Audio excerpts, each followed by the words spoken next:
नमस्कार साथियों, स्वागत है आपका दृष्टि आईएएस के target MPPSC current affairs revision series program में। आप जानते हैं इस प्रोग्राम की शुरुआत हमने आपकी Madhya Pradesh public service commission की परीक्षा को ध्यान में रखते हुए की थी। आज हम कुछ प्रश्नों को आपके सामने लेकर के आए हैं ताकि आपका एक अभ्यास हो सके और आप अपनी तैयारी का सही तरीके से मूल्यांकन कर सकें। तो कुछ प्रश्नों पर बात करेंगे, इन प्रश्नों के हम उत्तर आपको बताते चले जाएंगे। जैसे जैसे हम प्रश्न पढ़ेंगे वैसे ही आप अपने दिमाग में भी उसका उत्तर सोचिएगा और हो सके तो कमेंट बॉक्स में कमेंट करके भी उत्तर बताइएगा। हम इन प्रश्नों को पढ़ेंगे और फिर आपको उत्तर बताएंगे। इसी तरह से ये पूरे 100 प्रश्नों को हम कवर करेंगे। तो चलिए प्रोग्राम की शुरुआत करते हैं और आज के पहले प्रश्न को देखते हैं। आज का पहला प्रश्न है, निम्नलिखित में से कौन सा युग्म सही सुमेलित है? आपके ऑप्शंस हैं भारत सरकार अधिनियम, केंद्र में द्वैध शासन 1919, भारत सरकार अधिनियम 1919 और इसके सामने लिखा है केंद्र में द्वैध शासन। ऑप्शन बी है भारतीय परिषद अधिनियम 1861 और इसके सामने लिखा है पोर्टफोलियो प्रणाली। ऑप्शन सी में है भारत सरकार अधिनियम 1935 और सामने है भारत में द्विसदनवाद की शुरुआत। ऑप्शन डी में लिखा है चार्टर अधिनियम 1853 और इसके सामने लिखा है भारत का गवर्नर जनरल। तो जो इसका सही उत्तर है, सही उत्तर होगा ऑप्शन बी, भारत परिषद अधिनियम 1861 पोर्टफोलियो प्रणाली। ये इसका सही उत्तर है, ये सही सुमेलित है।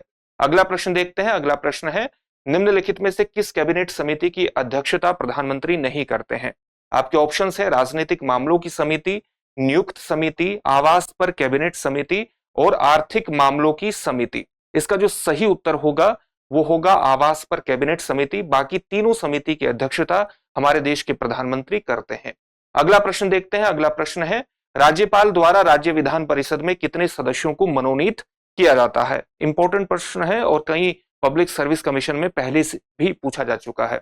आपके ऑप्शंस हैं ऑप्शन ए 1/3, ऑप्शन बी 6वां भाग, ऑप्शन सी 8वां भाग और ऑप्शन डी 12वां भाग। इसका सही उत्तर है ऑप्शन बी 6वां भाग। अगला प्रश्न है, मौलिक कर्तव्यों को संविधान में किसकी सिफारिश पर शामिल किया गया था? आपके ऑप्शंस है ऑप्शन ए शाह आयोग, ऑप्शन बी प्रथम प्रशासनिक सुधार आयोग, ऑप्शन सी संथानम समिति और ऑप्शन डी स्वर्ण सिंह समिति। इसका जो सही उत्तर होगा वो होगा स्वर्ण सिंह समिति। ऑप्शन डी इसका सही उत्तर होगा। अगला प्रश्न देखते हैं। आपका अगला प्रश्न है, निम्नलिखित में से कौन संविधान सभा में संविधान के मुख्य प्रारूपकार थे? आपको मुख्य प्रारूपकार बताने हैं और आपके ऑप्शन है HVR आयंगर, ऑप्शन बी है प्रेम बिहारी नारायण राय जादा, ऑप्शन सी है SN मुखर्जी और ऑप्शन डी है नंदलाल बोस। इसका जो सही उत्तर होगा वो होगा SN मुखर्जी, यानी ऑप्शन सी इसका सही उत्तर हो जाएगा। अगला प्रश्न देखते हैं। प्रश्न नंबर 6 होगा।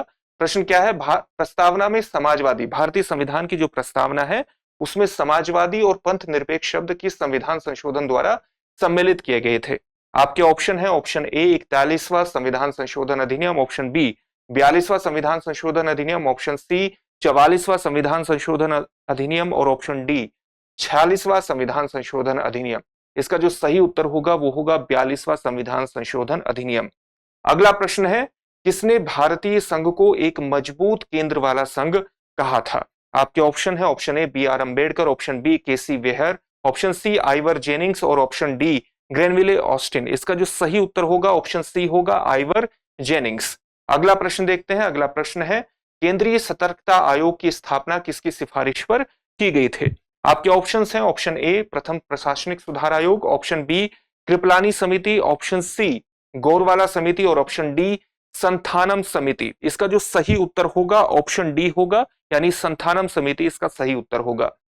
भारत के सर्वोच्च न्यायालय में न्यायाधीशों की संख्या बढ़ाने की शक्ति किसमें निहित है? यह अगला प्रश्न है आपका और आपके ऑप्शन है ऑप्शन ए राष्ट्रपति, ऑप्शन बी संसद, ऑप्शन सी भारत के मुख्य न्यायाधीश और ऑप्शन डी भारत का विधि आयोग। आप जानते हैं कि सर्वोच्च न्यायालय में न्यायाधीशों की संख्या बढ़ाने की जो शक्ति है वो भारत की संसद के पास है, यानी ऑप्शन बी इसमें सही उत्तर हो जाएगा।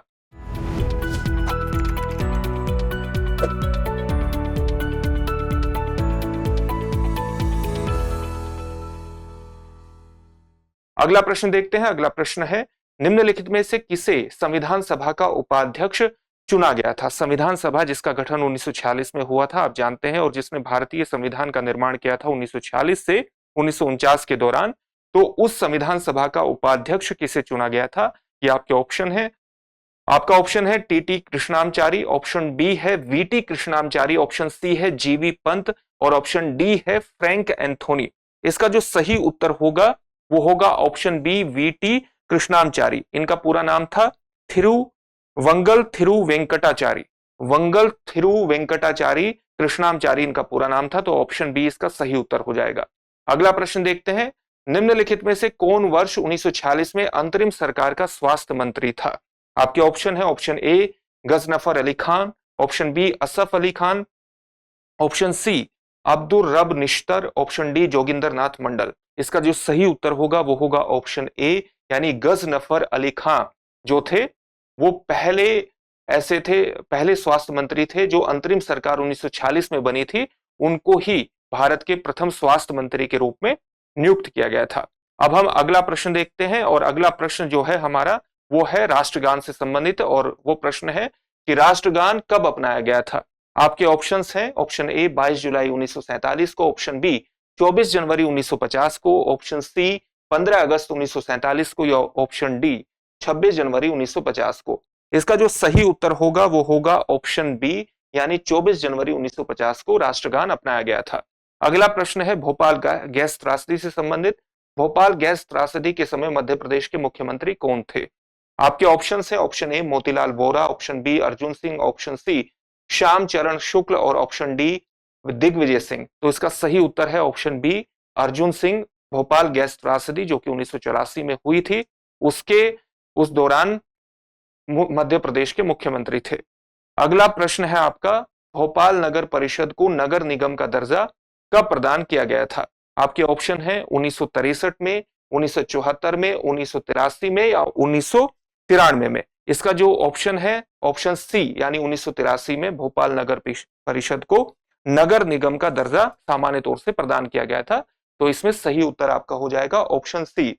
अगला प्रश्न है आपका 1 नवंबर 2000 को मध्य प्रदेश के विभाजन के समय मध्य प्रदेश के मुख्यमंत्री कौन थे? आपके जो ऑप्शन है option A Virendra Kumar Sakhlecha, option B Digvijaya Singh, option C Arjun Singh और ऑप्शन डी सुंदरलाल पटवा। इसका जो सही उत्तर होगा ऑप्शन बी होगा दिग्विजय सिंह। 1 नवंबर 2000 को जब मध्य प्रदेश का विभाजन किया गया और छत्तीसगढ़ का निर्माण किया गया तो दिग्विजय सिंह मध्य प्रदेश के मुख्यमंत्री थे। आपका अगला प्रश्न है मध्य प्रदेश में कुल केंद्रीय जेल की संख्या कितनी है? केंद्रीय जेल मध्य प्रदेश में पूछी गई है कि कितनी है। ऑप्शन ए है 9, option B 10, option C 11, option D 12। तो इसका जो सही उत्तर होगा ऑप्शन सी होगा 11। अगला प्रश्न है कच्चा थीवू द्वीप कहां पर स्थित है? आपके ऑप्शंस हैं ऑप्शन ए सुंडा जलडमरू मध्य, ऑप्शन बी होर्मुज जलडमरू मध्य, ऑप्शन सी मलक्का जलडमरू मध्य या ऑप्शन डी पाक जलडमरू मध्य। तो इसका जो सही उत्तर होगा पाक जलडमरू मध्य, यानी ये भारत और श्रीलंका के बीच जो पाक जलडमरू मध्य की अवस्थिति है वहां पर स्थित है। अगला प्रश्न देखते हैं। आपका अगला जो प्रश्न है वो संबंधित है निम्नलिखित का मिलान कीजिए। अंतरराष्ट्रीय वर्ष दिए गए हैं और उसके सामने वर्ष दिया गया है। अंतरराष्ट्रीय वर्ष कौन कौन से? अंतरराष्ट्रीय कैमलीड्स वर्ष, अंतरराष्ट्रीय ग्लास वर्ष, अंतरराष्ट्रीय कदन वर्ष, अंतरराष्ट्रीय शांति वर्ष। और इसमें दिया गया है वर्ष 2024, 2022, 2023, 2021। तो इसमें जो सही उत्तर होगा वो होगा option A B C D, यानी इनके सामने सही वर्ष लिखा है। 2024 में अंतरराष्ट्रीय कैमलीड्स वर्ष था, 2022 में अंतरराष्ट्रीय ग्लास वर्ष था, 2023 में अंतरराष्ट्रीय कदन वर्ष था जो कि एक अलग अलग प्रकार के इसमें अनाज शामिल होते हैं जैसे रागी, ज्वार, बाजरा, और 2021 में अंतरराष्ट्रीय शांति वर्ष मनाया गया था। अगला प्रश्न देखते हैं। अगला प्रश्न है मध्य प्रदेश में उन्मेष अंतरराष्ट्रीय साहित्य महोत्सव का उद्घाटन किस स्थान पर किया गया? आपके ऑप्शन है option A Bhopal, option B Indore, option C Gwalior, option D Jabalpur. तो इसका जो सही उत्तर होगा वो होगा ऑप्शन ए भोपाल। टीसैट 1A संबंधित किससे है? संचार उपग्रह, नेविगेशन उपग्रह, भू प्रक्षेपण उपग्रह या जलवायु निगरानी उपग्रह। तो ये टीसैट किससे संबंधित है? इसका जो सही उत्तर होगा वो होगा ऑप्शन सी भू प्रक्षेपण उपग्रह। ये एक प्रकार का भू प्रक्षेपण उपग्रह है और इसके पूछे जाने की संभावना बेहद ज्यादा है और इसलिए आपको ये समझना चाहिए और इसके उत्तर का पता होना चाहिए। प्रारंभिक परीक्षा में ये प्रश्न पूछा जा सकता है। भारत को अप्रैल 2024 में Igla S air defence system किस देश से प्राप्त हुआ था? आपके जो ऑप्शन है, ऑप्शन ए रूस, ऑप्शन बी संयुक्त राज्य America, option C France, option D चीन। तो इसका जो सही उत्तर होगा वो होगा ऑप्शन ए, रूस से भारत ने Igla S air defence system प्राप्त किया है। अगला प्रश्न है, मध्य प्रदेश के निम्नलिखित में से किस शहर को झीलों की नगरी के रूप में के नाम से जाना जाता है? तो मध्य प्रदेश के भोपाल को झीलों की नगरी के नाम से जाना जाता है। आपके ऑप्शन थे इंदौर, ग्वालियर, भोपाल या जबलपुर, तो इसमें ऑप्शन सी बिल्कुल सही हो जाएगा। अब हम प्रश्न नंबर 23 देखते हैं, और प्रश्न नंबर जो आपका 23 है वो संबंधित है, एक आपको भरना है खालिस्तान, और देश खालिस्तान दिया गया है और उसके बाद लिखा है कि देश के विभिन्न भौगोलिक स्थानों पर अवस्थित कंप्यूटरों के बीच संचार स्थापित करता है। आपके ऑप्शन है पैन, लैन, मैन या वैन। तो वाइड एरिया नेटवर्क वैन इसका सही उत्तर होगा, क्योंकि देश के विभिन्न भौगोलिक स्थानों पर अवस्थित कंप्यूटरों के बीच ये संचार स्थापित करता है, और इसकी फुल फॉर्म है वाइड एरिया नेटवर्क। अगला प्रश्न देखते हैं। अगला प्रश्न है, बिक्सबी एक आभासी सहायक यानी वर्चुअल असिस्टेंट है, जिसे विकसित किसके द्वारा किया गया है? आपके ऑप्शन है गूगल, अमेजोन, सैमसंग या एप्पल। तो इसे सैमसंग के द्वारा जारी किया गया है, ऑप्शन सी इसमें सही उत्तर हो जाएगा। अगला प्रश्न है कि भारत किस वर्ष जीपीएआई यानी आर्टिफिशियल इंटेलिजेंस पर वैश्विक साझेदारी में शामिल हुआ था? आपके ऑप्शन हैं वर्ष 2018, वर्ष 2019, वर्ष 2020 या वर्ष 2021। तो इसका जो सही उत्तर होगा वो होगा वर्ष 2020। इस दौरान ही वर्ष 2020 में आर्टिफिशियल इंटेलिजेंस पर वैश्विक साझेदारी में भारत शामिल हुआ था। अगले प्रश्न को देखते हैं। अगला प्रश्न रोबोटिक्स से जुड़ा हुआ है। रोबोटिक्स के जनक के रूप में किसे जाना जाता है? आपके ऑप्शन है Joseph F Engelberger, Alan Turing, Isaac Asimov या निकोला टेस्ला। जो इसका सही उत्तर होगा वो होगा जोसेफ एफ एंगेलबर्गर। अगला प्रश्न है, उस घटना को संदर्भित करता है, खालिस्तान दिया गया है और उसके बाद लिखा है कि उस घटना को संदर्भित करता है जिसमें एक माध्यम से दूसरे माध्यम में जाने पर गति में परिवर्तन के कारण तरंग की दिशा में परिवर्तित हो जाती है, तरंग की दिशा भी परिवर्तित हो जाती है। आपके ऑप्शन है परावर्तन, अपवर्तन, प्रकीर्णन या विवर्तन। इसका जो सही उत्तर होगा वो होगा अपवर्तन। अगला प्रश्न है उत्तल दर्पण से संबंधित। उत्तल दर्पण का सामान्यतः उपयोग किया जाता है, तो आपको यह बताना है कि उत्तल दर्पण का सामान्यतः उपयोग कहां पर किया जाता है। आपके ऑप्शन है टॉर्च में, सर्च लाइटों में, वाहनों की हेडलाइटों में या वाहनों के पश्च दृश्य विंग दर्पणों में। तो विंग दर्पणों के अंतर्गत उत्तल दर्पण का सामान्यतः प्रयोग किया जाता है, तो इसके अंतर्गत ऑप्शन डी बिल्कुल इसका सही उत्तर हो जाएगा। अगला प्रश्न देखते हैं। अगला प्रश्न आपका संबंधित है, निम्नलिखित में से कौन सा परजीवी डायरिया रोग का कारण बनता है? डायरिया रोग का कारण आपको बताना है। तो आपके ऑप्शन यहां पर दिए गए हैं। Option A Entamoeba histolytica, Entamoeba gingivalis, Trypanosoma, Leishmania donovani. तो इसका जो सही उत्तर होगा, जो परजीवी है जो डायरिया रोग का कारण बनता है, वो एंट अमीबा हिस्टोलिटिका बनता है। ऑप्शन ए इसमें बिल्कुल सही उत्तर हो जाएगा। अगला प्रश्न देखते हैं। अगला प्रश्न है, निम्नलिखित को सुमेलित कीजिए। यहां पर कुछ रोग दिए गए हैं और उन रोग के कारक दिए गए हैं, रोग जनक बताए गए हैं। तो रोग कौन कौन से दिए गए हैं? प्लेग दिया गया है, एड्स दिया गया है, टीनिया कैपिटिस दिया गया है और मलेरिया दिया गया है। सामने दिया गया है रोग जनक प्रोटोजोआ, फंगस, वायरस और जीवाणु। जब हम प्लेग की बात करते हैं तो एक बैक्टीरियल रोग है यानी जीवाणु इसका कारण है। एड्स एक वायरस जनित रोग है जो कि एचआईवी वायरस के कारण होता है। टीनिया कैपिटिस फंगस के कारण होता है और मलेरिया एक प्रोटोजोआ रोग है। तो इस प्रकार से इसमें डी सी बी ए हो जाएगा सही, और ऑप्शन डी इसमें बिल्कुल सही उत्तर है। आगे देखते हैं। खालिस्तान दिया है और सीधे दिया है, आगे लिखा है एक प्रक्रिया है जिसके द्वारा पचा हुआ भोजन आंत भित्ति में रक्त वाहिकाओं में जा सकता है। तो किस प्रक्रिया की तरह जा सकता है, के तहत जा सकता है? आपके ऑप्शन है अवशोषण, पाचन, क्रमाकुंचन या स्त्राव। तो अवशोषण एक प्रक्रिया है जिसके द्वारा पचा हुआ भोजन आंत भित्ति में रक्त वाहिकाओं में जाता है। तो अवशोषण इसका सही उत्तर हो जाएगा। आगे देखते हैं। अगला प्रश्न, निम्नलिखित में से कौन सा पादप हार्मोन है? आपको प्लांट हार्मोन के बारे में बताना है। आपके ऑप्शन है इंसुलिन, थायरोक्सिन, एस्ट्रोजन या साइटोकिनिन्स। तो इसका जो सही उत्तर होगा वो होगा ऑप्शन डी यानी साइटोकिनिन्स इसका सही उत्तर होगा। अगला प्रश्न देखते हैं। दो न्यूरॉन्स के बीच के अंतराल को क्या कहा जाता है? आपके दिमाग में न्यूरॉन्स उपस्थित होते हैं जो आपकी अलग अलग गतिविधियों के लिए जिम्मेदार होते हैं।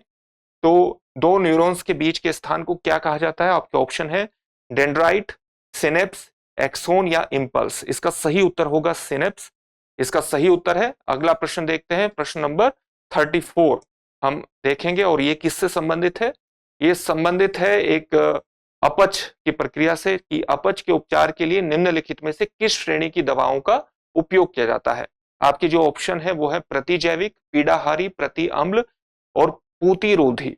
जब आपको अपच हो जाता है तो आप किस तरह की दवाइयों का इस्तेमाल करता है? प्रति अम्ल, एंटी एसिडिक दवाओं का आप सामान्य तौर से इस्तेमाल करते हैं। तो ऑप्शन सी इसमें सही उत्तर हो जाएगा। अगला प्रश्न है, प्राणी जगत में प्रजातियों की अधिकतम संख्या निम्नलिखित में से संबंधित है? किससे संबंधित है? आपके ऑप्शंस हैं स्तनधारी, एविज, पिसीज या ऑर्थोपोडा। तो ऑर्थोपोडा से सबसे ज्यादा प्रजातियों की अधिकतम संख्या जुड़ी हुई है, तो ऑप्शन डी इसमें सही उत्तर हो जाएगा। फलों को पकाने के लिए निम्नलिखित में से किस गैस का उपयोग किया जाता है? आपके ऑप्शन है इथेन, एथिलीन, मिथाइलिन और प्रोपेन। इसका सही उत्तर होगा एथिलीन। एथिलीन का प्रयोग किया जाता है फलों को पकाने के लिए। अगला प्रश्न है, निम्नलिखित में से किस बीमारी को पिंक आई के नाम से भी जाना जाता है? आपके ऑप्शंस हैं जरा दूरदृष्टि दोष, नेत्र श्लेष्मा शोध, निकट दृष्टि दोष और दृष्टि वैषम्य। तो इसका सही उत्तर होगा ऑप्शन बी, नेत्र श्लेष्मला शोध। ऑप्शन अगला प्रश्न है, समान परमाणु क्रमांक लेकिन द्रव्यमान में भिन्नता। परमाणु क्रमांक एक समान होगा लेकिन द्रव्यमान में भिन्नता होगी वाली परमाणु को क्या कहा जाता है? आपके ऑप्शन है संभारिक, समस्थानिक, समावयवी और इनमें से कोई नहीं। तो इसका सही उत्तर होगा समस्थानिक। जिनका परमाणु क्रमांक समान होता है लेकिन द्रव्यमान में भिन्नता होती है उन्हें समस्थानिक कहा जाता है। अगला प्रश्न है, एक नेटवर्क डिवाइस जो डेटा प्राप्त कर सकती है, उसका विश्लेषण कर सकती है और उसे अन्य नेटवर्क पर प्रसारित कर सकती है, उसको सामान्य तौर से क्या कहा जाता है? आपको यह बताना है। तो इसका आपका ऑप्शन है स्विच, राउटर, मॉडेम या फायरवॉल। तो इसका सही उत्तर है राउटर। राउटर उसे कहा जाता है। अगले प्रश्न की तरफ बढ़ते हैं। आपका अगला प्रश्न है, एनीमोमीटर का उपयोग करके निम्नलिखित में से क्या मापा जा सकता है? आपके ऑप्शन है ऑप्शन ए जल का वेग, ऑप्शन बी पवन वेग, ऑप्शन सी सापेक्षिक आर्द्रता या ऑप्शन डी वायुदाब। तो एनीमोमीटर का प्रयोग पवन वेग को मापने के लिए किया जाता है। ऑप्शन बी इसमें सही उत्तर हो जाएगा। निम्नलिखित युग्म का मिलान कीजिए। यहां पर विटामिन और रोग दिए गए हैं। Vitamin A, vitamin C, vitamin D, vitamin B one दिया गया है और सामने रोग दिया गया है रिकेटस, स्कर्वी, रतौंधी या बेरीबेरी। तो विटामिन ए के कारण आंखों का आप जानते हैं रतौंधी रोग होता है, विटामिन सी के कारण स्कर्वी होता है, विटामिन डी के कारण रिकेटस होता है और विटामिन बी1 के कारण बेरीबेरी होता है। तो इसमें सही जो ऑप्शन हो जाएगा सी बी ए डी। तो C B A D option A सही उत्तर इसके अंतर्गत हो जाएगा। अगला प्रश्न देखते हैं, राइनो वायरस निम्नलिखित में से किससे संबंधित है? जो राइनो वायरस है वो किससे संबंधित है? हाइड्रोफोबिया, मलेरिया, कॉमन कोल्ड या डेंगू। तो इसका सही उत्तर होगा ऑप्शन सी, कॉमन कोल्ड से संबंधित है। इटाई इटाई रोग का मुख्य कारण निम्नलिखित में से कौन सा है? इटाई इटाई रोग का कारण यहां पर ऑप्शन आपको दिया है लोहा, सीसा, निकेल या कैडमियम। तो इसका जो सही उत्तर होगा वो होगा कैडमियम। ऑप्शन डी इसका सही उत्तर हो जाएगा। टैगा खालिस्तान दिया गया और ये पूछा गया है कि टैगा का दूसरा नाम क्या है? तो उष्णकटिबंधीय वन, शंकुधारी वन, पर्णपाती वन या वर्षा वन। आपके सामने ऑप्शन दिए हैं और इसका जो सही उत्तर होगा वो होगा ऑप्शन बी, शंकुधारी वन। शंकुधारी वन के अंतर्गत टैगा वन आता है। अब हम अगले प्रश्न की तरफ बढ़ते हैं और आपका अगला प्रश्न है जल निकायों से संबंधित। जल निकायों में उच्च जैव रासायनिक ऑक्सीजन मांग, इसका मतलब क्या हुआ? बायोकेमिकल ऑक्सीजन डिमांड का क्या परिणाम है? आपके ऑप्शन है जल निकाय में ऑक्सीजन की कमी, जलीय पौधों की त्वरित वृद्धि, जल के तापमान में कमी या उपयुक्त में से कोई नहीं। इसका ऑप्शन ए सही हो जाएगा, क्योंकि पौधों में जब वृद्धि हो जाती है तो वो ज्यादा ऑक्सीजन की डिमांड करते हैं और ऑक्सीजन की ज्यादा डिमांड होने से जल निकायों में ऑक्सीजन की कमी हो जाती है। तो यहाँ पर आपको परिणाम पूछा गया है, तो परिणाम होगा ऑप्शन ए, जल निकायों में ऑक्सीजन की कमी हो जाती है। अगला प्रश्न है 1912 में महाद्वीपीय विस्थापन का सिद्धांत किसने प्रतिपादित किया था? आपके ऑप्शन है option A Peter Higgs, option B Alfred Wagner, option C J Wilson, option D H Hess. तो इसका सही उत्तर हो जाएगा अल्फ्रेड वैगनर ने 1912 में महाद्वीपीय सिद्धांत दिया था। भारत में जीव मंडल नीचे की कुल संख्या कितनी है ये आपको बताना है अगले प्रश्न में, यानी बायोस्फीयर रिजर्व की संख्या कितनी है? आपके ऑप्शन है 12, 15, 18 या 20। इसका सही उत्तर होगा 18। तो 18 कुल भारत में बायोस्फीयर रिजर्व है। मेंटल के ऊपरी भाग को क्या कहा जाता है? आपके ऑप्शन है स्थल मंडल, दुर्बलता मंडल, मध्य मंडल या स्थल मंडल या जल मंडल। इसका सही उत्तर होगा दुर्बलता मंडल। इसके ऊपरी भाग को मेंटल के दुर्बलता मंडल कहा जाता है, यानी ऑप्शन बी इसमें सही उत्तर होगा।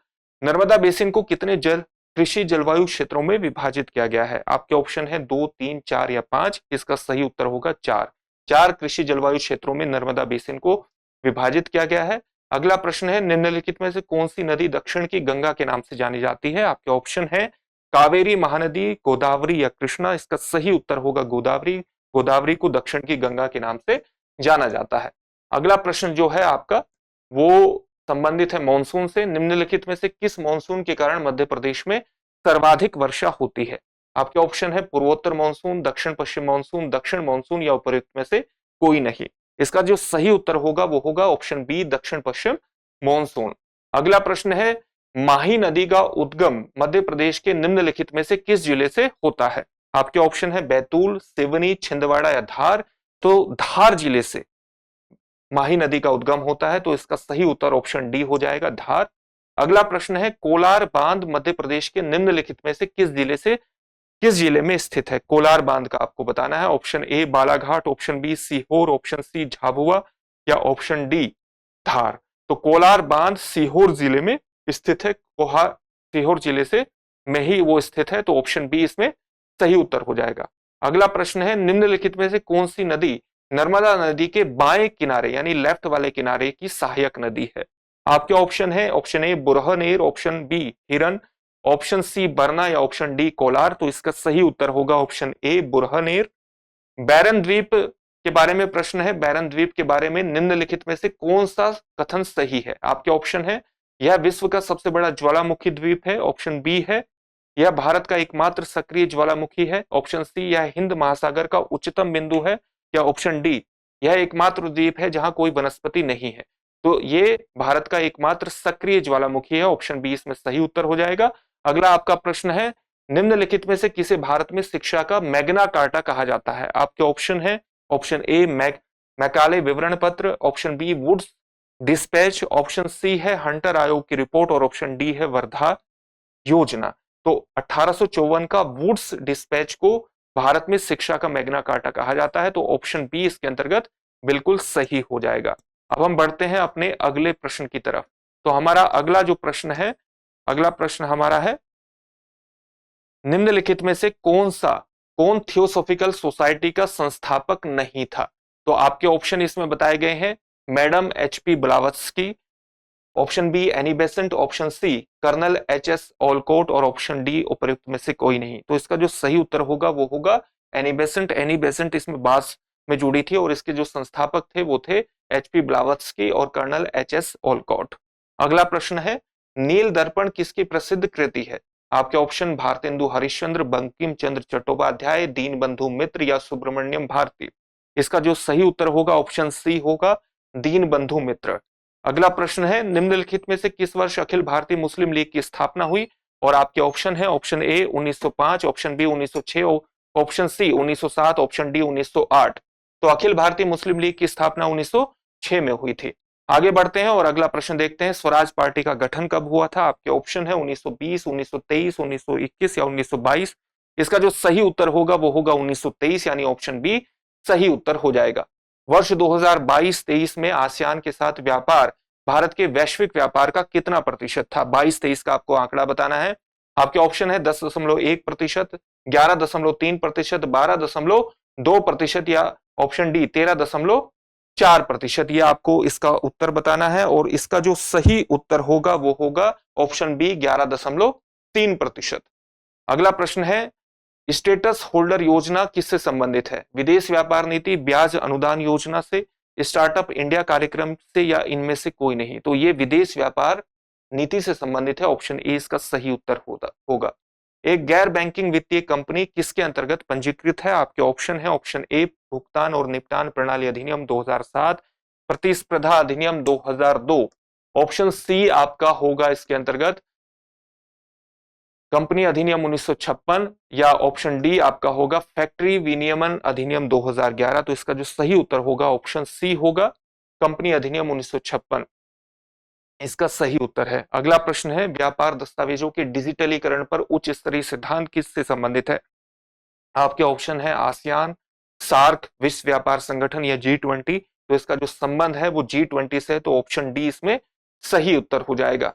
निम्नलिखित में से कौन सा देश यूरोपीय मुक्त व्यापार संघ का हिस्सा नहीं है? आपके ऑप्शन है फिनलैंड, स्विट्जरलैंड, आइसलैंड या नॉर्वे। इसका सही उत्तर होगा फिनलैंड, बाकी तीनों देश इसके अंतर्गत आते हैं, तो ऑप्शन ए सही उत्तर हो जाएगा।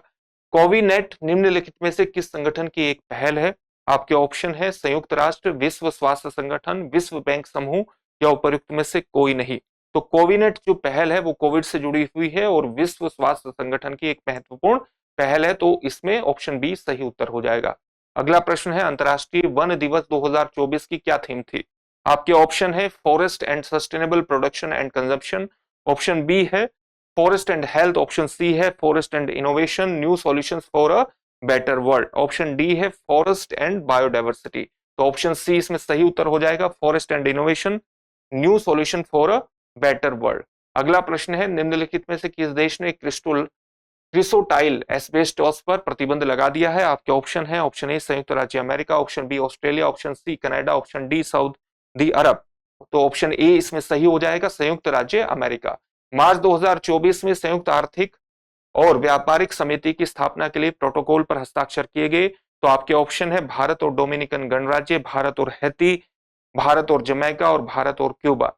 तो संयुक्त आर्थिक और व्यापार समिति की स्थापना के लिए प्रोटोकॉल पर हस्ताक्षर जो मार्च 2024 में किए गए, ये भारत और डोमिनिकन गणराज्य के बीच किए गए। अगले प्रश्न की तरफ बढ़ते हैं और आज का आपका प्रश्न नंबर 17वां होगा। एक महत्वपूर्ण प्रश्न है जो ओलंपिक खेल से जुड़ा हुआ है। इस तरह के प्रश्न पूछे जाते रहे हैं। ओलंपिक खेल 2024 आयोजित होंगे, कहां पर होंगे? लॉस एंजलिस, ब्रिस्बेन, पेरिस या कार्टिना डी एम्पेजो में। तो ये पेरिस में आयोजित होंगे, ऑप्शन सी इसका सही उत्तर हो जाएगा। विशिष्ट कोड का उपयोग करके डेटा को समकक्ष सिफर में परिवर्तित करने के तंत्र को क्या संदर्भित करता है? आपके ऑप्शन है एनकोडिंग, लिस्टिंग, स्क्रैम्बलिंग या हैशिंग। तो इसका सही उत्तर होगा ऑप्शन ए एनकोडिंग। अगला प्रश्न है, निम्नलिखित में से कौन सा एक प्रकार की संख्या प्रणाली नहीं है? आपके ऑप्शन है octal, hexadecimal, option C binary या ऑप्शन डी उपर्युक्त सभी। तो इसमें उपर्युक्त सभी उत्तर होगा। ये सभी कोई भी इनमें से संख्या प्रणाली का उदाहरण नहीं है, संख्या प्रणाली का प्रकार नहीं है। अगला प्रश्न है, निम्नलिखित में से कौन सा एक प्रकार का साइबर अटैक है जिसमें लक्षित नेटवर्क में ट्रैफिक की बाढ़ शामिल हो सकती है? तो इसमें आपके ऑप्शन है phishing attack, DoS attack, spoofing attack या एसक्यूएल इंजेक्शन अटैक। जो इसका ऑप्शन होगा सही उत्तर होगा वो होगा denial of service attack, DoS attack, option B सही उत्तर होगा। निम्नलिखित में से कौन सा एक सर्च इंजन की पूर्वानुमानित टाइपिंग सुविधा है? Natural language processing, auto correct सुझाव, क्लाउड कंप्यूटिंग या मशीन लर्निंग एल्गोरिदम। ये आपको बताना है। तो इसका जो सही उत्तर होगा वो होगा नेचुरल लैंग्वेज प्रोसेसिंग। एक सर्च इंजन की पूर्वानुमानित टाइपिंग सुविधा नेचुरल लैंग्वेज प्रोसेसिंग होती है।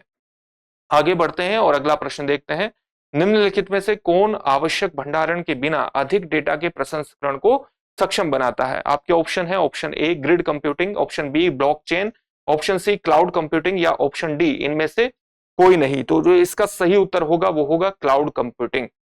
अगले प्रश्न की तरफ बढ़ते हैं और आपका आज का अगला प्रश्न है, statue of oneness Madhya Pradesh के निम्नलिखित में से किस जिले में है?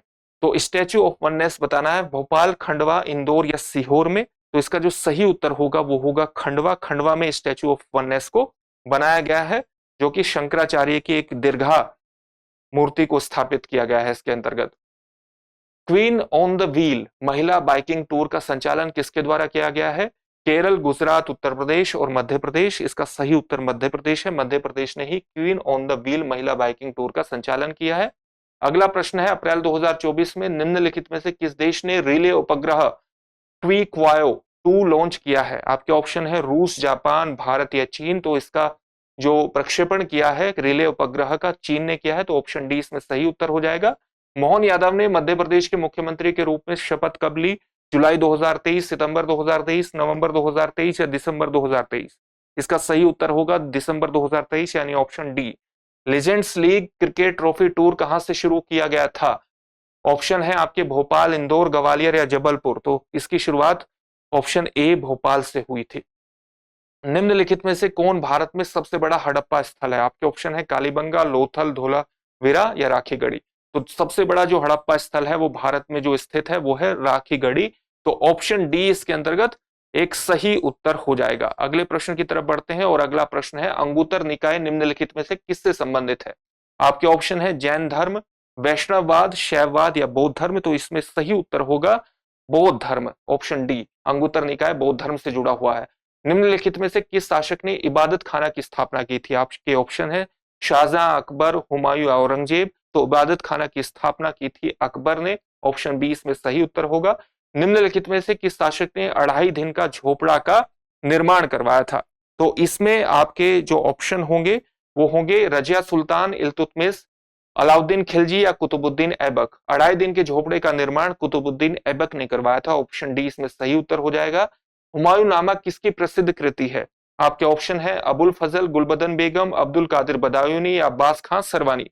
इसका सही उत्तर होगा गुलबदन बेगम। गुलबदन बेगम ने ही हुमायूं नामा को लिखा था। भारत में हिंदी दिवस कब मनाया जाता है? आपके ऑप्शन है 14 सितंबर, 16 सितंबर, 29 जुलाई या 9 जनवरी। तो इसका सही उत्तर होगा 14 सितंबर, ऑप्शन ए सही उत्तर हो जाएगा।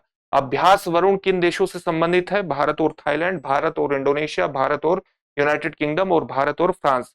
इसका सही उत्तर होगा ऑप्शन डी भारत और फ्रांस।